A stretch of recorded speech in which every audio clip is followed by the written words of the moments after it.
Good day, sir. My name is Charles Andre Dino Cayabyab, and I will discuss the dynamic equilibrium.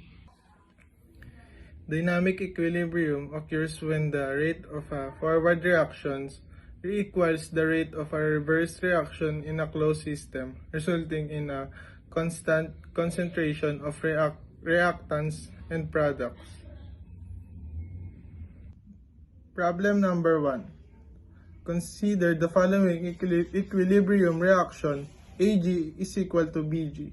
At equilibrium, the concentration of A is 0.4 m and the concentration of B is 0.6 m. What is the equilibrium constant K for this reaction? The equilibrium constant K is calculated using the formula K is B over A, substituting the value K 0.6 over 0.4 equals to 1.5.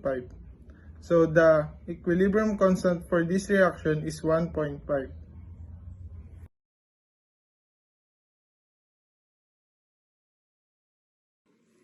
And the second problem is TNOG plus O2G equals to TNOG. At equilibrium, the concentration are equals to 0.2 m and equals to 0.1 m and 0.4 m. Calculate the equilibrium constant.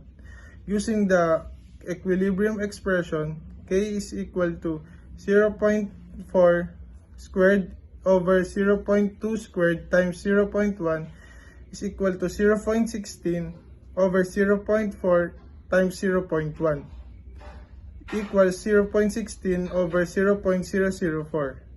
The answer is 40. So the equilibrium constant K is equals to 40.